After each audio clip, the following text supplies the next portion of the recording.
The 2026 Elimination Chamber is 3 weeks away and qualifying matches have begun.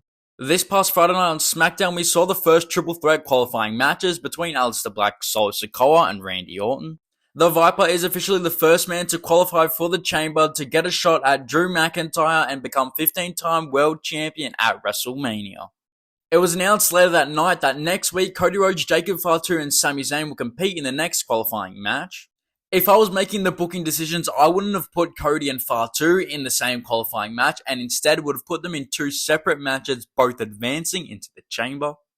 I believe following the events after the Rumble that Sami Zayn is going to win this match and Cody and Fatu will get caught up in an altercation.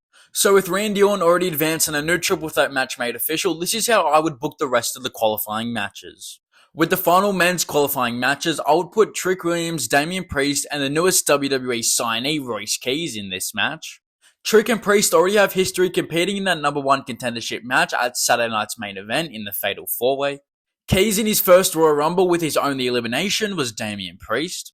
Following Williams' confrontation with Drew McIntyre last week on SmackDown, I would book him to advance and then build a new storyline between Powerhouse Hobbs and Damian Priest.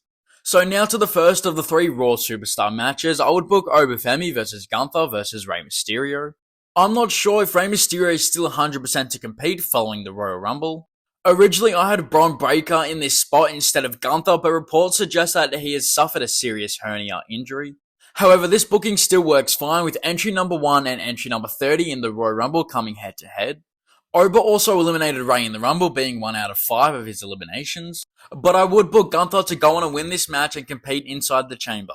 Following next, a little bit of a different landscape, El Grande Americano vs Logan Paul vs Javon Evans. Given Logan Paul finished in the final 4 of the Rumble, it would make sense to have him in the Chamber match.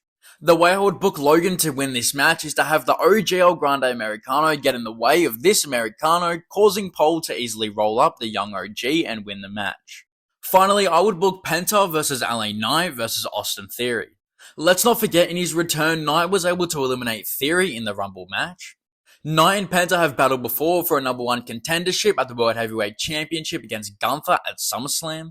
Penta made his return from injury, coming to the aid of Rey Mysterio, saving him from Austin Theory. That would then result in Rey Mysterio getting the pin over Theory. For the finish of this match, I would book Bronson Reed to get involved and Tsunami LA Knight, then rolling out of the ring. Reed was the one to put the megastar on the shelf after the Tsunami on top of the car. Whilst LA Knight is down, I would have the Hooded Fugger pull Bronson Reed out of the ring and then get Penta to pin Austin Theory. So here is everyone I believe should participate in this year's Elimination Chamber match and possibly have Randy Orton go on to face Drew McIntyre at WrestleMania.